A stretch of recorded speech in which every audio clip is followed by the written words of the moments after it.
என் இனிய நல்உறவின் உறவுகளே, நாம் இன்று 4/9/25 இருக்கின்றோம். நாம் ஞானத்தையும் ஆவிக்குரிய அறிவுத்திறனையும் பெற்று கடவுளின் திருவுளத்தை பற்றிய அறிவை நிறைவாக அடைய வேண்டும். அன்னை மரியாவின் பரிந்துரையால் நாம் பெற்ற அனைத்திற்கும் நன்றி கூறுவோம். நாம் தினம் தொடரும் சங்கீத தொடர்ச்சி 103, 19, 20, 21, 22. ஆண்டவர் நமது அரியணையை விண்ணகத்தில் நிலைநிறுத்தியுள்ளார். அவரது அரசு அனைத்தின் மீதும் பரவியுள்ளது. அவர் தம் சொற்கேட்டு நடக்கும் வலிமை மிக்கோரே. ஆண்டவரின் தூதர்களே, அவரை போற்றுங்கள். ஆண்டவரின் படைகளே, அவர் திருவுளப்படி நடக்கும் அவர் தம் பணியாளரே, அவரை போற்றுங்கள். ஆண்டவரின் ஆட்சி தளத்தில் வாழும் அனைத்து படைப்புகளே, ஆண்டவரை போற்றுங்கள். என் உயிரே, ஆண்டவரை போற்றிடு. நாம் இன்று 6ஆம் நாளான நவநாளில் இருக்கின்றோம். அன்னை மரியாவுக்காக நாம் தினம் நவநாள் எடுத்து அன்னை மரியாவுக்கு பல ஒருத்தல்கள் செய்து திருபலி, நவநாள் திருபலிகளை ஒப்பு கொடுக்கின்றோம். மற்றும் இயேசு நம்மோடு இருப்பதை நாம் உணர்வதே இல்லை. நமக்கு நன்மையாக வேண்டும் என்றால் ஓடு இயேசுவிடம். இயேசுவின் பேச்சை கேட்டு ஆழத்தில் போட்டார்கள், அள்ளினார்கள் வெற்றியை. நாம் யார் பேச்சும் கேட்க மாட்டோம். பிறருக்காக வாழ்வதில் அர்த்தம் உண்டு. இயேசுவை போல் கேட்போம். இயேசுவின் பின் இயேசுவை பேச்சை கேட்போம், பெறுவோம் வெற்றியை.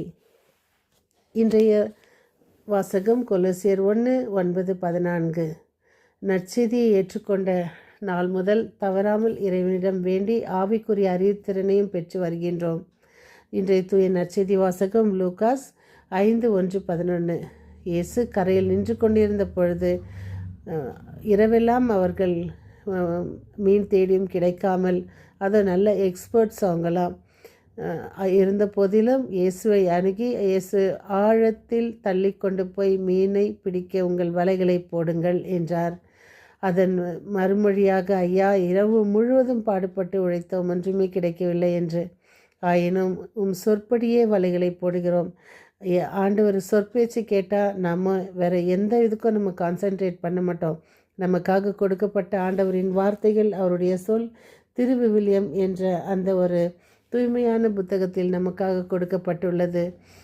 அவர்கள் அதை அள்ள முடியாமல் அள்ளி ஆண்டவர் அவர்களை மற்றவர்களை சைகை காட்டி கூப்பிடும் அளவுக்கு அவர்கள், அதே போல் நாம் இன்று நம்மிடம் இருக்கும் டெப்த்துக்கு போவோம். நம்மளுடைய விசுவாசத்தை கொண்டு நாம் ஆழத்திற்கு செல்வோம். அப்பொழுது தான் நாம் இறைவனை காண முடியும். அப்பொழுது உடனே பேதுரு, ஆண்டவரே, நான் பாவி, நீர் என்னை விட்டு போய்விடும் என்றார். ஆனால் ஆண்டவர் போயிட்டாரா? நீ போயிடுன்னு சொன்னதுன்னு ஆண்டவர் போயிடுவாரா? இல்லை. மீன்பாட்டை கண்டு திகைப்புற்றனர். ஆனாலும் சீமோனை நோக்கி, அஞ்சாதே, நீ இது முதல் மனிதரை பிடிப்பவன் ஆக்குவாய் என்று சொன்னார். ஆனால் அவர்கள் படகுகளை கரையில் கொண்டு போய் சேர்த்த பின் அனைத்தையும் விட்டுவிட்டு அவரை பின் சென்றார்கள். நாம் சில நேரங்களில் நாம் அதிசயங்களும் அற்புதங்களையும் பெற்றுக்கொண்ட பின் ஆண்டவரை பின்பற்ற வேண்டும். ஆண்டவரை நாம் எல்லா நன்மைகளுக்கும் காரணமாக இருந்த இறைவன் பின் நாம் செல்ல வேண்டும். இறையாட்சி பணிக்காக சீமோன் பேதுருவை இயேசு அழைப்பதே இன்றைய நற்செய்தியின் மைய கருத்து. அதாவது, இது முதல் நீ மனிதரை பிடிப்பவன் ஆவாய் என்பதே அழைப்பு. இப்பகுதியில் அழைப்பது யார் என்பதையும், அவருடைய ஆறுதல் என்ன என்பதையும், எதற்காக அழைக்கின்றார் என்ற பணியின் இலக்கும் இங்கு கூர்மைப்படுத்தப்படுகின்றன. அனைத்தும் ஆர்வத்தோடு செவிமடுத்தல், பணிவோடு கீழ்ப்படிதல், நம்பிக்கையோடு பின்பற்றுதல் அல்லது செயல்படுத்துதல் என்ற வளர்நிலையில் அரங்கேறுகின்றன. ஆழத்திற்கு செல்லுங்கள் என்ற இயேசுவின் வார்த்தையில் 1000 அர்த்தங்கள் நாம் அடுக்கிக் கொண்டே போகலாம், பொதிந்துள்ளன. அவை அந்த 1000 அர்த்தங்களில் அவருடைய வார்த்தைக்கு செவிமடுப்பதும் கீழ்ப்படிவதும் அதை வாழ்வாக்குவதுமே வெற்றிக்கான வழிமுறைகள்.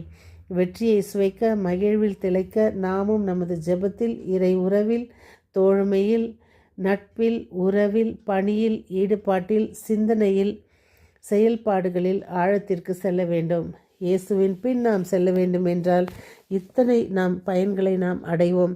எல்லா விதமான உறவுகளிலிருந்தும், எல்லா விதமான தோழமைகளிலிருந்தும், எல்லா விதமான உறவின் பலன்களிலிருந்தும், எல்லா விதமான பணியிலும், ஈடுபாட்டிலும், சிந்தனைகளிலும், செயல்பாட்டிலும் நாம் வெற்றியை காண்போம்.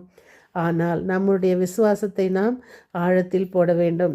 நமக்கு ஒரு கஷ்டம் வந்தவுடன் கடவுளே இல்லை என்று நாம் வாய் கூசாமல் நாம் சொல்லிவிடுவோம். ஆனால் அவையெல்லாம் நமக்கு ஒரு சிறு நொடியே புகை போல் மறைந்துவிடும். ஆனால் இயேசுவின் மேல் நாம் அன்பை வைப்போம். பேதுருவைப் போல கீழ்ப்படிதலோடு வலையை ஆழத்திற்கு போடுவோம். இறை ஆசிரை பெறுவோம். நாம்